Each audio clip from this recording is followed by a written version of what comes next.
My name is Matthew Rowe. I'm the CEO of the Canadian Wool Council and the Campaign for Wool in Canada. For those of you who don't know, the Campaign for Wool was launched in Canada by Their Royal Highnesses the Prince of Wales and Duchess of Cornwall in Pictou, Nova Scotia back in 2014 on a windy May day in Pictou, Nova Scotia. The campaign is part of the Prince's global endeavor to raise awareness of the unique, natural, and sustainable benefits of wool, and currently runs across the world in 13 different countries. We are a platform for engagement and education and are the primary program of the Canadian Wool Council, which is a federal nonprofit focused on developing opportunities for Canadian wool and the Canadians who transform it. Again, one of the biggest things I think we've done, so the campaign's been active since 2014, again, with a big emphasis on public awareness and driving consumer demand towards wool. In the last couple of years, where our work has really grown is specifically around that latter mission, which is about developing opportunities for Canadian wool specifically and the Canadians who transform it. And so when we embarked on this, we created the industry's first 5-year strategic plan. I'm glad to see Jane Underhill, who's the co-author of the plan, on the call, and certainly Jane will be able to answer questions. I'm assuming if you have questions about our strategic plan or the way that we are working to support the industry. But that was a really heavy piece of work. If you haven't had a chance to take a look at it, it's available for download free at campaignforwool.ca. And you can also see some of the other research that we've been taking on. For example, most recently, the carpet plan, which looked at mapping out opportunity for Canadian wool in the carpet sector and modeling what that could look like, as well as looking at some potential export markets. So the plan in general has 3 major goals. So it is to rebrand and revalue Canadian wool, to advocate for the entire Canadian wool value chain, and to give Canadian wool a voice on the international stage. We've already been doing a lot of work in those areas. We'll be really excited in the not too distant future to be unveiling our Fabric of Canada video series. We've already released some short interstitials, which Alyssa can post the link to, which are available on our YouTube channel for a little bit of a sneak preview.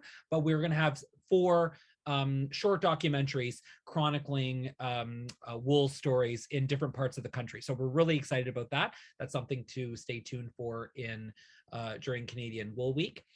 We are also taking on new research assignments. So building on the success of the carpet plan, we'll also be looking at upholstery as, again, another high value added application for Canadian wool.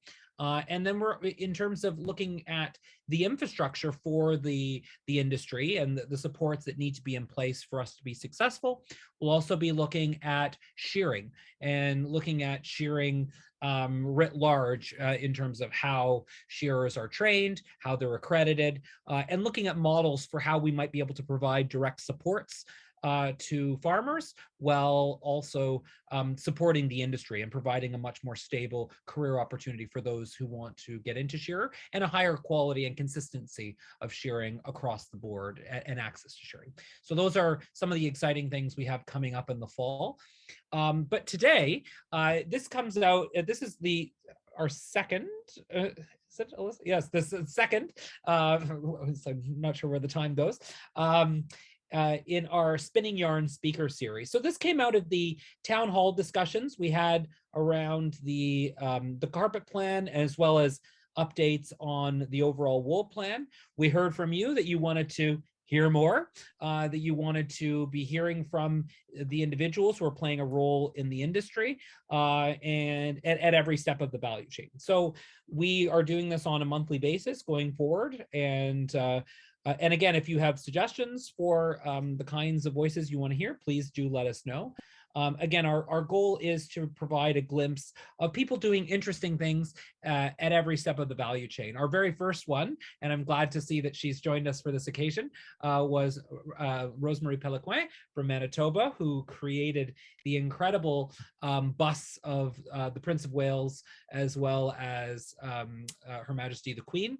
And in fact, one of the Fabric of Canada documentaries that will be coming out very soon will feature Rosemary and talking about that process. So we're really excited about that and showing the beauty of prairie wool.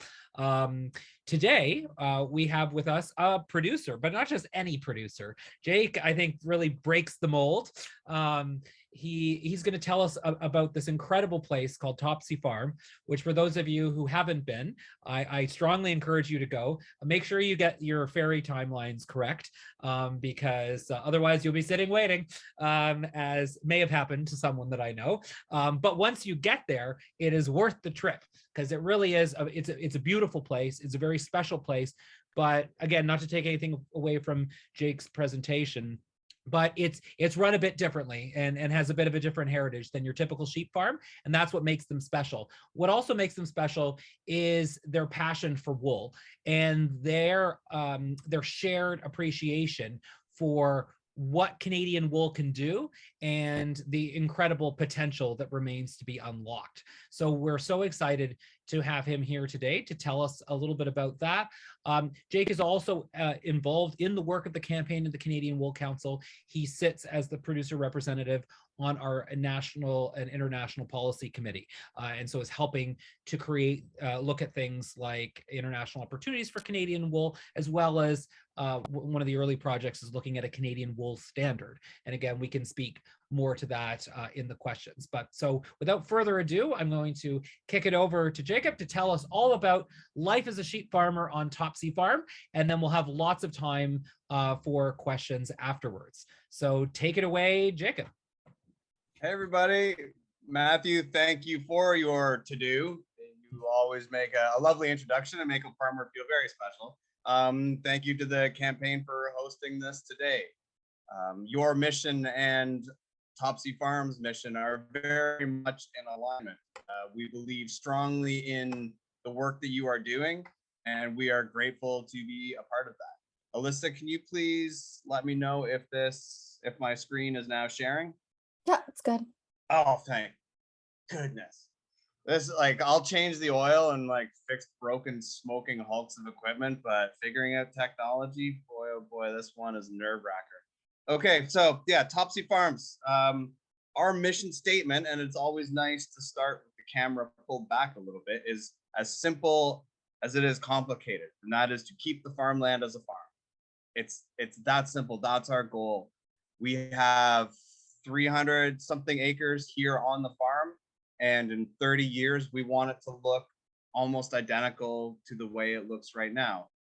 Pastures, tree lines, happy sheep, maybe a nicer roof on the barn, and maybe some shinier equipment. But beyond that, our goal is to keep the farm in its most natural state that we possibly can. One of the things that Matthew was alluding to is that we are founded by hippies. In 1972, a boatload of draft dodging, back to the land, earthy, topless hippies showed up at the west end of Amherst Island, which is one of the most small C conservative parts of southeastern Ontario, and probably still is. They had some strange and crazy ideas, like not damaging the environment and working together for shared purpose, which was a little freaky to locals, but hard work wins out. And in a very short amount of time, these hardworking youngsters who really did leave a society behind that they thought was smelling off, and built a thing that we are now continuing. And very much every day we wake up and we try to honor like the work that they did and the thing that they created, and in turn we're trying to build something that is worth preserving in the long run. Like these guys they made a methane digester to capture cow farts from their dozen or so dairy cows in 1972. So they were doing the environmental movement very much before it was cool. We are the original farm hipsters. Oh, and we just had our 50th reunion, which is like a funny side note that isn't in the presentation. A bunch of those hippies just left yesterday morning. They came back, some of them from Hawaii, some of them San Francisco. They all came back, and we raised a glass and sat under the spruce trees and really sunk into what they had done and how they had done it, and that it is still continuing. So that's our hippie past. If you got onto the Amherst Island ferry today and asked to be directed to the hippies, they will send you to us. No question about that. So Topsy Farms. So the commune, sex, drugs, rock and roll is fine. Our piece of road was the best maintained on Amherst Island because of the topless gardening.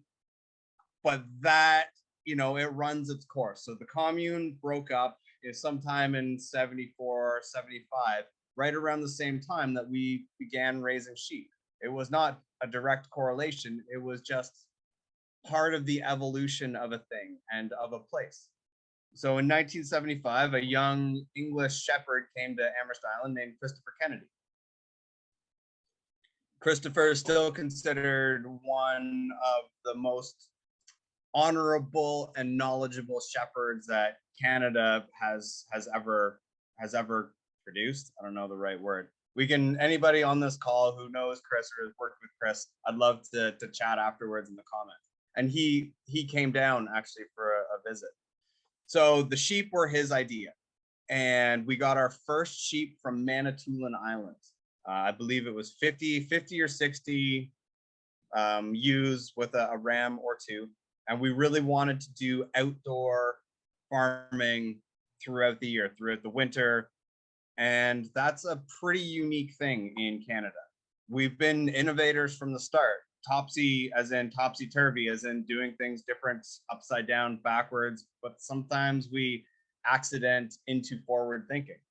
So we were among the first Canadian sheep farmers to raise sheep outside all year round. We very much credit the Flegels in Prince Edward County for helping us develop the bale unrolling technique, which we can get into later if you'd like. Essentially, in the wintertime, we roll out our round bales, and the sheep eat what they like, they sleep on what they don't like, and then they stomp the rest into the ground, poop on it, and make compost. So that is our fertilizing system. Each year, we pick a different field, and the sheep spend the winter out there. Rotational grazing is the thing that we were on very early, which for those of you who are unfamiliar, it just simply means making the pasture small enough that the sheep flock graze everything as fast as possible and then move on. Because when your dinner plate is also your bathroom, you don't want to keep those two things together for very long. We were the first in this area to make round bales, like those small C conservatives looking at these godless, long-haired, bell-bottom wearing hippies making these round bales. They laughed at the start, and then they all went and got round balers. The second thing that we did, and as an innovator, was introducing electric fencing. Before us in this area, and I'm just talking about this very much geographical area, it was all barbed wire or cow fencing. So my dad, Ian, he was one of Speedbright's earliest sales reps. And he said that he was probably the worst sales rep that anyone has ever seen in their entire lives. So years of sheep farming go by, and we learn, we fail, we dust off, we try again. The 90s was another turning point in the evolution of the farm. And this is definitely preaching to the converted on this call, I am sure. But we realized that we were not receiving enough money for the price of our raw fleece. It didn't cover the shearing cost between the shearing and putting the shearers up at the house and all of the other things that go into a sheep farming and shearing day. We just could not make enough money. So we wanted to do something different. We got into blankets. We got into doing value-added products. And if you just pause one moment, Michael, this had better be a farm burning down kind of situation. They're allowed. It's fine. I love you. So yeah, in the 90s, we decided that we would start making blankets and value-added products out of our raw stuff. So in partnership with the Coslins, my dad is from Prince Edward Island. We took a family vacation, and as farmers, a working family vacation to Prince Edward Island and met with Dale McCausland and saw the facility and started getting blankets made. But where were we going to sell them? So we had to make an outlet store, which we converted my brother's band room, painted over all the graffiti, cleaned up the bong water, and built a thing that we call the wool shed. On my presentation here, I have what is the internet? That is because we were among the first, certainly in this area, to have an online store. We had an online e-commerce store back when like dial-up was very new. You had like the hisses and the clunks and the pops. Yeah, we were taking people's credit cards for our blankets in like the mid to late 90s. It goes back to that farmers being innovators thing. And I really do credit both my dad for his vision, but the other farm partners for going along with it. Anytime you do something new and different, you can meet with resistance. But because of Topsy and the way we do things, they supported his vision, even if they didn't agree with it at the time. We started doing craft sales and farmers markets with mixed reaction. We never had a booth that properly illustrated what we were doing. It was somewhere between an information booth and a sales booth. So we weren't really making a lot of sales and we weren't really giving a lot of information. What we did find though was people we'd meet at those sales would buy a blanket 2 or 3 years later, or they would contact us and say, we saw you at the Royal Winter Fair 5 years ago, and now our daughter is getting married and we need a blanket. So from that standpoint, the craft sales were worth it. We have stepped back from that, but I think in the next few years, we'll probably start doing it again. We were very early on social media and search engine optimization. That was my mom, Sally. She got onto Facebook before I knew what that was. She was doing keywords and doing blog posts where the initial keywords have to be in the first 2 sentences, like stuff that I have no concept about even now. So she was where my dad was the visionary, my mom was putting it to work in the digital realm. But the problem is that these initial founders and these early partners and our shareholders, they got old, and winter in Ontario sucks. So after a lot of frostbite and long, cold, hard winters with the arthritic hands that are all clawed up, they decided to retire. So 2017 was a big, scary year for us. And in some ways, that vulnerability is still there. So Chris, who's pictured on the top of our wool moving technology here, the old hay wagon, Chris retired, his wife Diane retired, and Don Tubb, who sadly is now deceased, but he was one of my multiple dads. He also retired sort of in the same year. And that was a big, big, big, scary thing. I can't underline that or put it in italics and bold font enough. It was terrifying. We as a family had to sit down and decide, do we sell this 300 plus acre stretch of paradise with kilometers of waterfront, 100 acres of forest, and a place that every fence post and piece of cement has our DNA on it? Do we sell that, fill our pockets with a ton of money, or do we take out a big, giant, scary mortgage and jump feet first, no backup parachute? And spoiler alert, we took the second option. So this is us now, these 4 years later, and almost 4 years to the day. Chris and Diane left on August 31st of 2018. So this is our training wheels came off. So I had been getting trained as the head shepherd, but I realized that wasn't where my skills or interests were. So my brother Kyle, he took on that role. He's the Jesus looking fella here on the right hand side of the screen. So he carries that weight very hard.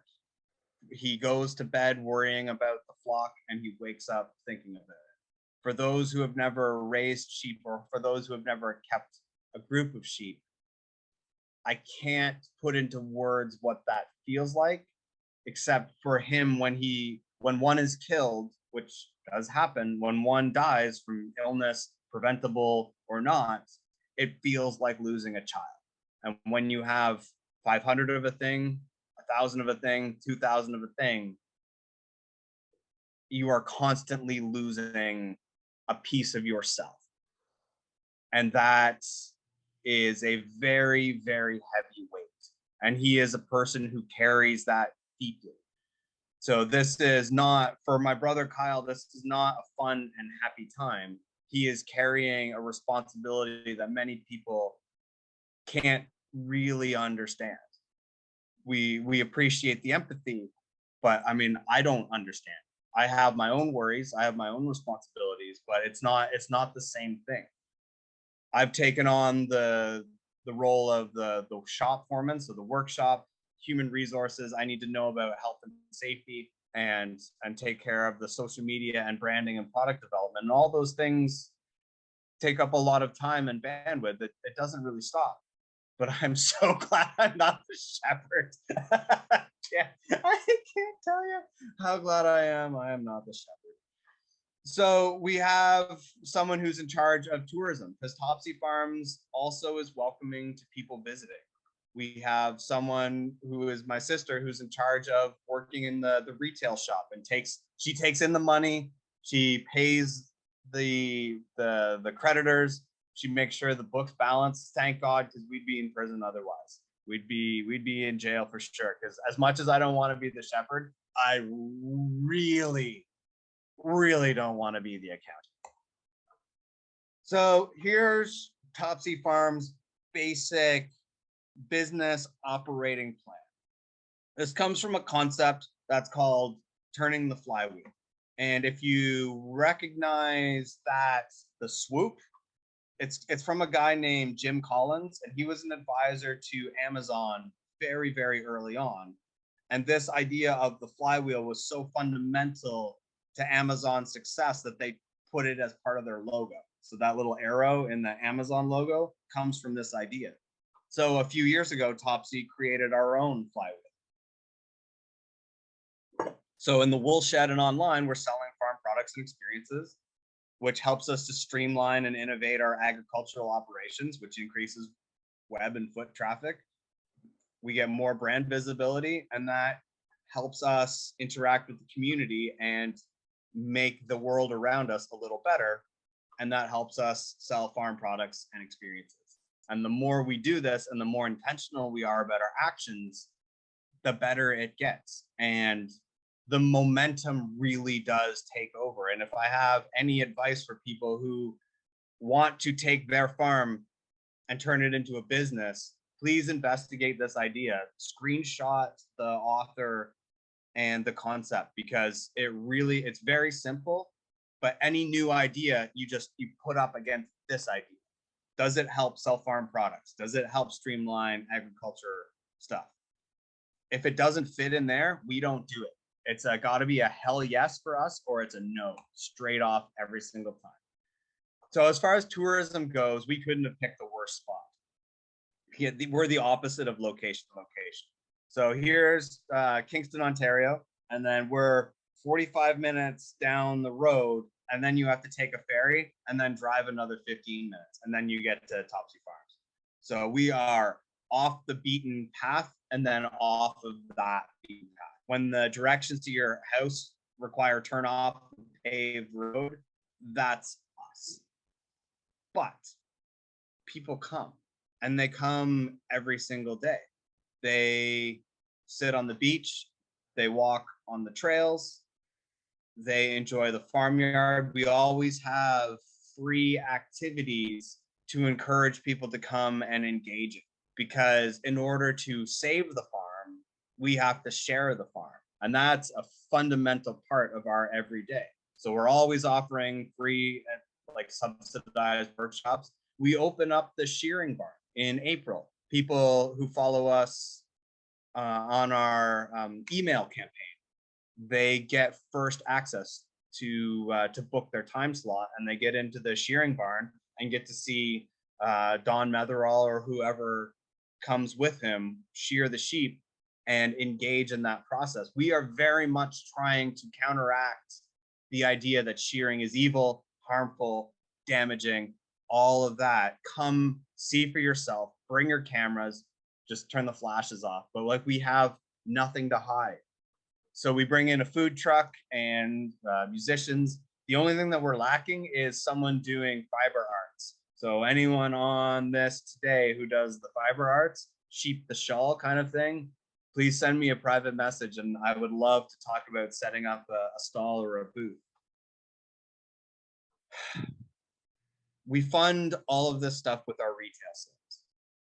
And that has been part of what we've dubbed Connect to the Land. So this was an idea that in 2017-18, we came up with to be able to put all of these things in. It's the category in which all of our social give back fits into.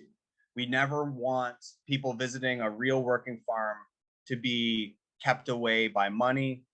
We, aside from the cost of the ferry and the time to get here, once you're here, everything is free unless it's a specific ticketed event like a yard dinner. We've been working with a group called Blue Marble Learning Scene. They do very low cost science education. So we've been having kids, school kids, come and do actual field trips to the actual working farm, which I'm sure you guys don't need to be told is super dangerous. And we take a risk every single time a human being comes to our farm. It is a risk. We are taking a very intentional risk. We have good insurance, and Blue Marble gets waivers from the schools, but man, like, it's no joke. We have been lucky so far, but it is really only a matter of time before we have an accident, an injury, some kind of problem, a slip, fall. We talk about it, we are aware of the risk, and we do it anyway, because to us it is very important. Ontario is losing 300 acres of farmland every single day, and we're relying on kids to be the ones to save it. But most of these kids have never been on a farm. Most of these kids have never smelled what a farm smells like. They've never walked in the woods. They're told, keep your jeans clean, watch out for ticks. No, don't touch that, it's dangerous. How can a child be expected to save a thing that they have been taught to fear for their entire life? So yes, people coming to the farm is a big risk, but a bigger risk is having a nation of now young adults making decisions who have never felt a love or kinship with an open wild space. And we are willing to take that risk, so much so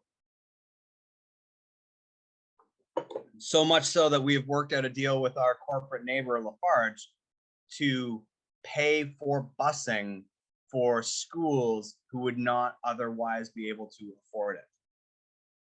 Okay, I'm just catching my breath here. That's a lot of talk.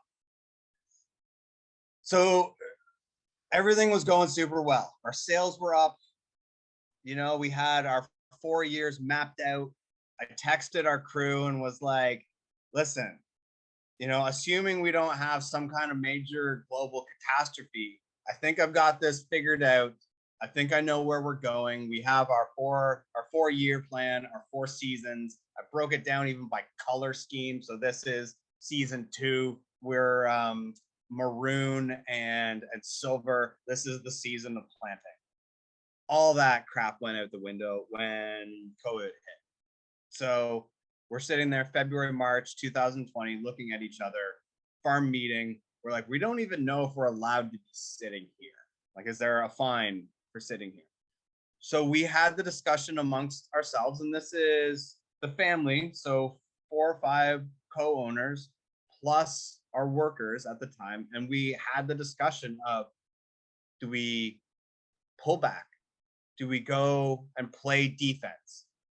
Or do we pull the goalie Yeah, there's your hockey metaphor. Do we pull the goalie and go full tilt all the way out, full throttle? Can we take this crisis and make it an opportunity? And as a group, we decided to do that. We decided to not rest, to not relax, and to give it everything we had for as long as we could. And that is where hashtag Grow Stronger came from. We had already been in talks with the major tractor manufacturer, Kubota Canada, and they had heard about our idea to plant gardens for our neighbors here on the island because pandemic, everything shuts down, on-demand delivery. That means Toronto only has 2 weeks of food in stock. We have got to get people planting gardens. That was the thinking. So Kubota heard about our campaign and they offered to help. And what they did was send us, I don't even know how much, like $200,000 worth of brand new equipment, not to have, please, not to have, but to use to build these gardens. So during the height of lambing, we built 20 gardens for our neighbors in 30 days because we had the compost, we had the lumber, we had stones, we had plants, we had knowledge, we had everything except the ability to transport it. So they gave us loader tractors, they gave us dump trailers, a skid steer, they gave us a side-by-side to tootle around in, and they gave us national, and I do mean national support. So right now, if you Google hashtag Grow Stronger, you will see Topsy Farms / Kubota Canada. We went on a national campaign to show people how to grow food, whether you are in a balcony in Toronto or you have a backyard in Moosonee. Grow food. It is better to worry about your garden and your lettuce than what's happening in New York City. And it was an enormous success, award-winning success. And then we didn't stop there. So a year goes by, the garden campaign goes well, and we're like, all right, well, we still have some energy. Why don't we plant some trees? So I'd seen this documentary by David Attenborough. I can't remember what it's called now. I'm spacing on it, but it basically came out in 2020, fall 2020, where it was super, super depressing. Everything about this documentary just sucked so bad, except for the last 20 minutes when he talked about what we can do. And the answer was rewilding, which essentially means letting nature go back to the state of nature. And I thought, well, we can do that. How and where is the only question. And do I have buy-in? So basically, we sat down again and we decided where on the farm. And if you look in the background here, all of those trees are part of our existing hedgerows and our existing buffer strips. We just planted more. So between government funding, so Ontario Crop and Soil, and corporate sponsorship, and then private helpers, we planted almost a kilometer of wild. So we've returned almost 1 linear kilometer of our farm back to nature. Our goal is 1 kilometer by 2023. I gave myself some buffer room to make buffer strips. And thank goodness, because on a sheep farm, you can't just plant trees, you got to fence both sides. So what you're seeing here is a videographer that was hired by Kubota filming my partner Rachel with what is 300 meters of about to be page wire fencing times 2 and then capped in the middle. And that's just like a small part of what we did. Topsy, again, because we are literally in the backwoods, we are a working family farm. We don't have, like, none of us are rich. None of us have wealthy spouses. And mostly none of us have side jobs. We get our money from the farm. And for anybody on this call who is a farmer, you know how little there is extra. So we have to hustle. And one of the ways that we have been able to do this is by creating partnerships with bigger companies who we are ethically aligned with. So Matthew got a really big kick out of this picture. So this is a very pensive me this spring walking through our replacement flock very carefully, because these are what we would call the teenage moms. And I'm sporting my my very posh Marathon watch right here. So Marathon did a whole profile. If you Google Marathon watch Topsy Farms, you'll see a whole write-up that they did on us. So they promoted us, they gave us free stuff, and will now be a partner for life. I've got some of the other ones on here, like Lafarge. They gave us free gravel and have sent their people over here. And they are the ones who paid for the busing for all the kids to come here to the farm. Holy God, my time is going fast. Gallagher, the fencing company, Gallagher, we now have a partnership with them. And it is one of the ways that we can keep doing this. Partnering with companies that we're ethically aligned with is a way that we can keep the farmland as the farm, because we can do bigger things that we wouldn't otherwise be able to do. Matthew, I'm sorry, I didn't realize how slow or fast the time was going here. Part of our business strategy is working with traditional news. So right now we have a campaign called Adopt a Honeybee. It's a way that we can continue to fund our social give back campaigns and have that funded by private donors and corporate sponsors. So Kubota Canada sponsored an entire hive, and thank goodness for that, because we wouldn't be able to keep offering the space for free otherwise.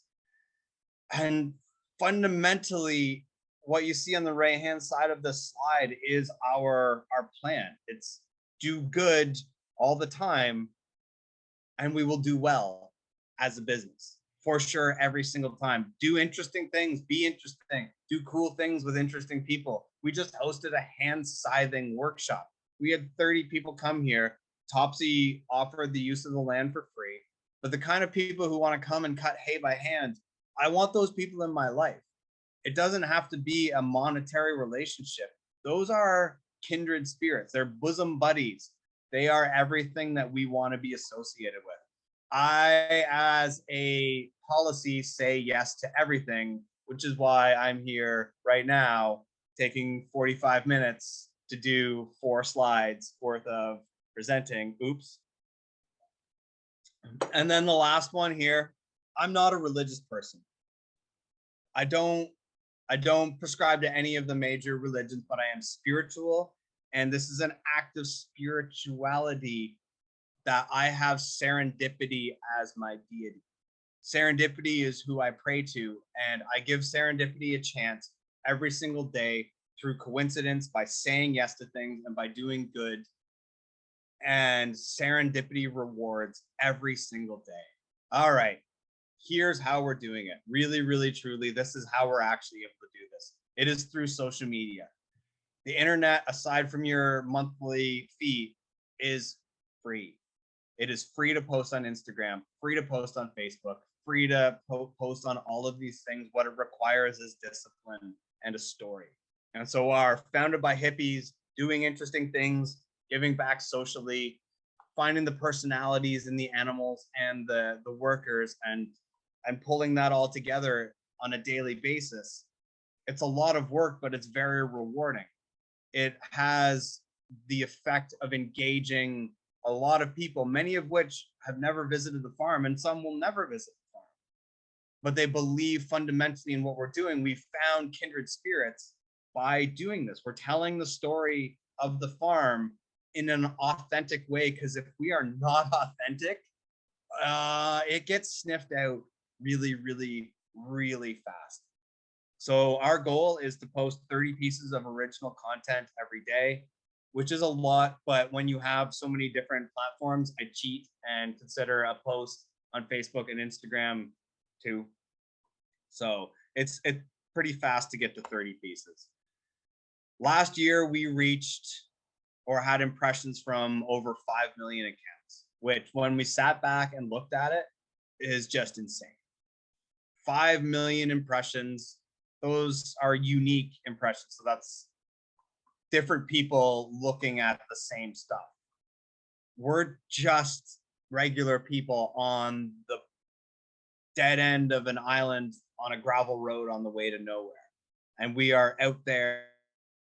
And when we look at the numbers, most of that is like Kingston, Toronto, Ottawa, and then it kind of pitter patters out like ripples in a pond when you throw a skipping stone. But the more we do it, the more engagement we get. And TikTok, oh my God, so much fun. All right, products.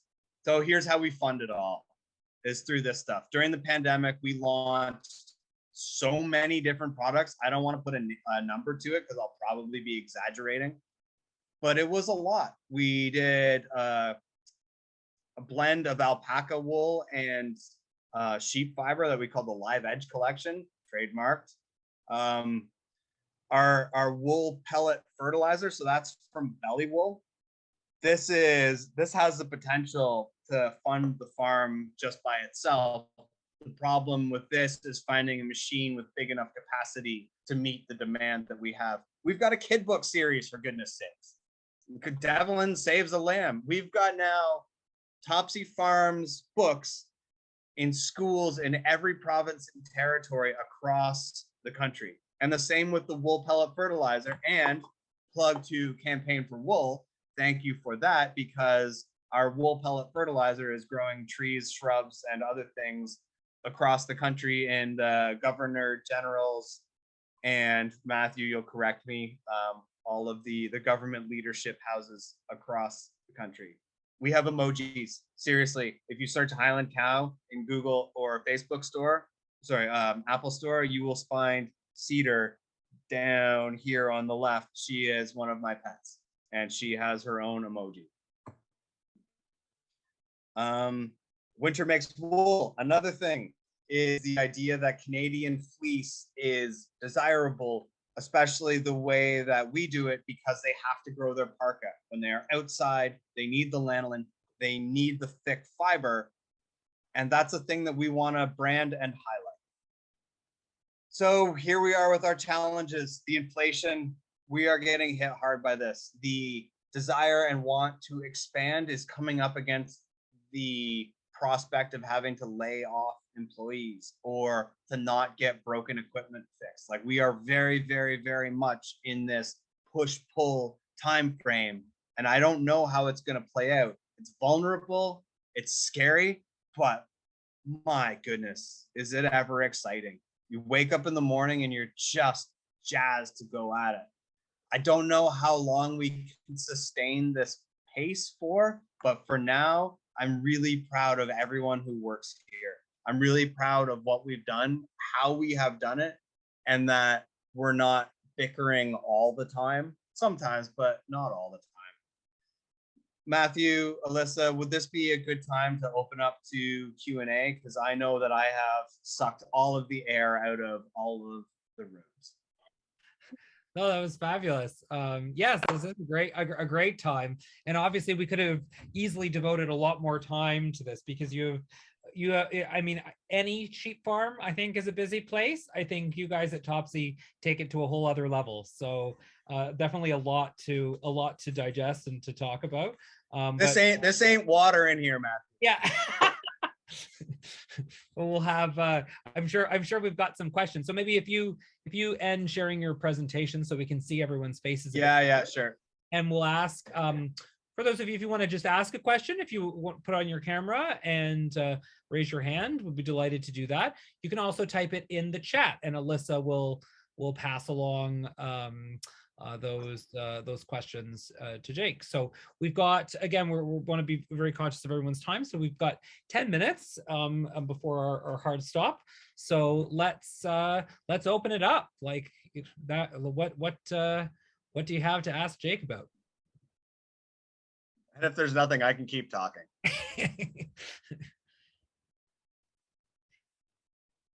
I mean, I guess just to add in, while we're waiting for all those questions to start piling up, we've got just to add clarity for what you mentioned about the pellets, that yes, that's all the vice-regal residences in Canada. So Rideau Hall, the Governor General, as well as all the Lieutenant Governor's residences, which is every province, and I believe we did the territorial commissioners as well. So that's everyone except for Ontario. Well, Ontario and Quebec got them, but they're using them in parliamentary gardens. The other ones are going to be used at the official residences. So all the other provinces have official residences. And then, of course, for those going to Rideau Hall in Ottawa for the Platinum Jubilee Gardens. So very excited about that.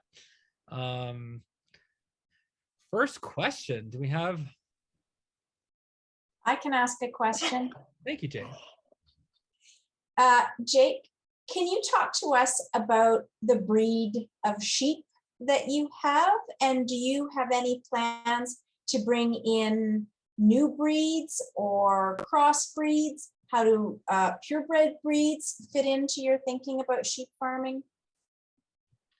Yeah, thanks for that, Jane. I need to preface anything I say by, because I am not the shepherd, I am not the sheep decision maker.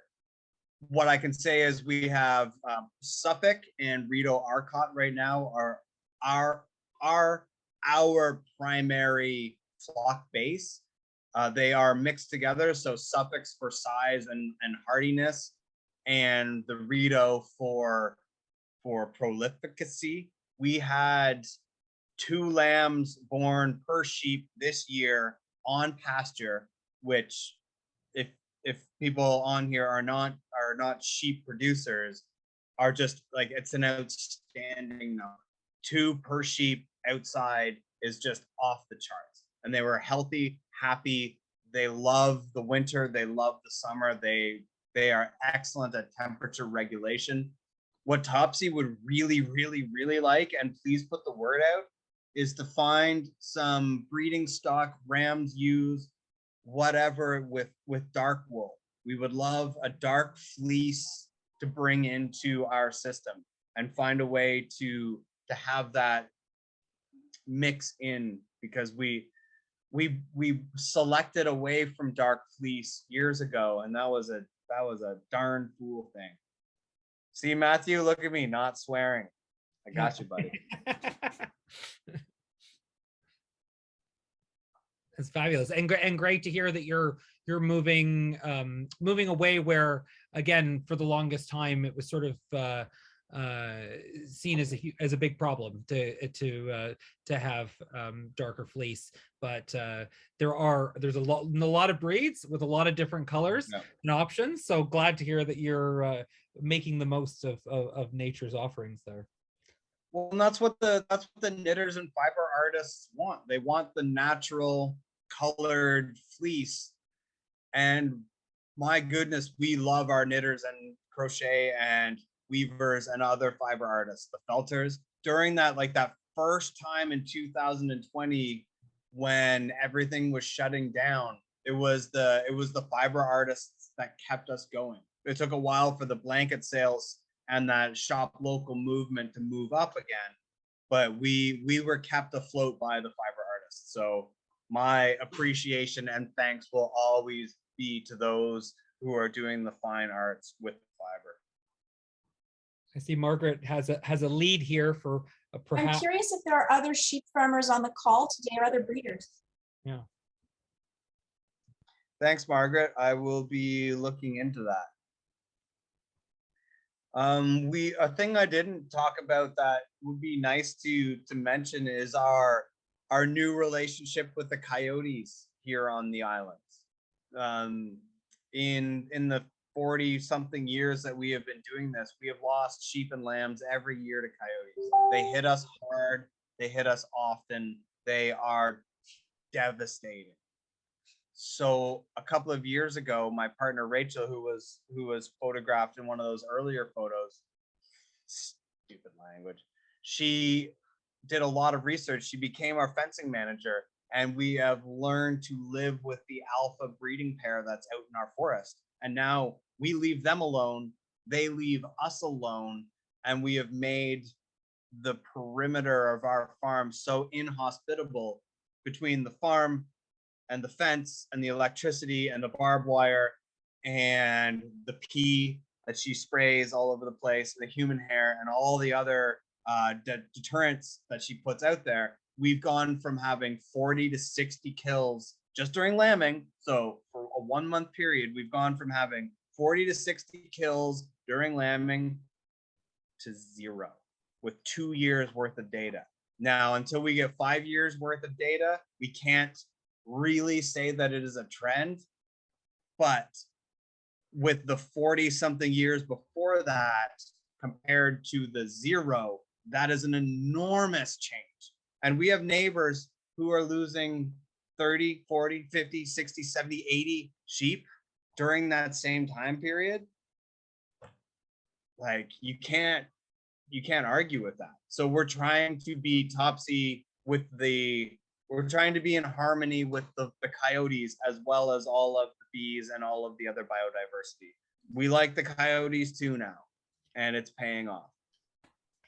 That's a really great point, and a wonderful learning.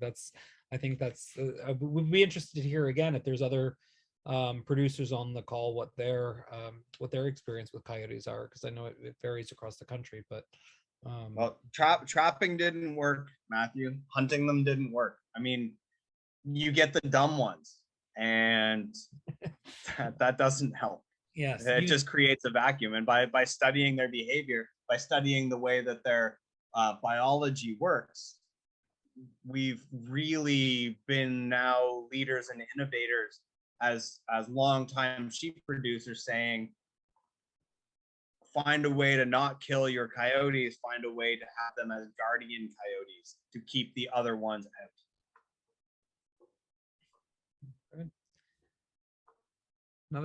Another question? Do we have someone brave enough to put on their camera and ask something of Jake? We've just got a couple minutes left. And that's fine too. I got hay baling to do. So that's if no one has a question, that is not a problem. Where do you? I guess I'll interject while I'm sure people are busily typing away. You touched a bit on this of where you see it going. Like, what's Topsy look like in 50 years? What I would like Topsy to look like in 50 years is almost identical to the way it looks now. So we have undeveloped pastures with lots of good buffer strips between them, extraordinary biodiversity, perhaps humans still walking around in the forest, but like we have a sign up that says, take only pictures, leave only footprints. And that's my goal, is to do as little with the land as possible in terms of development, improve it, sure, but not develop it as far as housing goes, and have our retail business be able to fund the people who live and work here to do awesome, interesting things. It's great. Oh, thank you, Sarah. That's very kind of you. Go ahead, Alyssa. Yeah. We can end on this last question from Margaret. She says, success breeds success. When you first started down the road with your corporate sponsorship, how did you convince your first sponsor that you were a good bet? I could do a whole presentation on this just in and of itself, and I am cognizant that it is being recorded and will be out there for the entire world. If I had a piece of advice to a producer who is looking to go down a similar path, it would be, if you do all of the work and make your pitch attractive and clear, you can get a yes. You can very quickly get to a yes. But you need to understand what a big company is looking for in terms of, and this is a word I had to learn, deliverables. If you understand what their deliverables are, and if you are willing to do most of the work, you will get to yes very quickly. It just takes a presentation and like a mood board. So a mood board is a thing that most of us are familiar with from, what is it, The Secret? If you do a mood board for what it is that you are trying to achieve and pick a company that you would like to work with, tailor your mood board through with like PowerPoint or whatever, or get a teenager to do it for you. And then you just have to do 90% of the effort. and you will gain so much from that relationship. You just have to front load. You have to front load the effort. That relationship will pay you dividends. Yeah, absolutely. Canva for sure. Fabulous. Well, thank you again, Jake, for taking the time to tell us all about Topsy Farm. For those of you who want to learn more, visit their website, follow their social media, buy their products. It's really exciting to have farmers and producers like you who really get what they're doing in terms of trying to develop their wool, and also not afraid to take a risk to do something a little bit different. So really appreciate you taking the time to share that with us, Jake. Our next series, we'll have another speaker in September. We're just in the process of confirming it, but that will also include our Wool Month preview. It's important to remember the Canadian Wool Month, which is October, is coming up very soon. So we're really looking forward to revealing to you some of the really exciting partnerships and projects that we'll be delivering as part of Wool Month this year in the fields of fashion, interior design, and fine art. So thank you again, Jacob, for taking the time. Thank you everyone else for giving up your lunch to come and join us. And we look forward to having you on the next speaker series. Until then, #feel better, #choose wool. Thank you so much.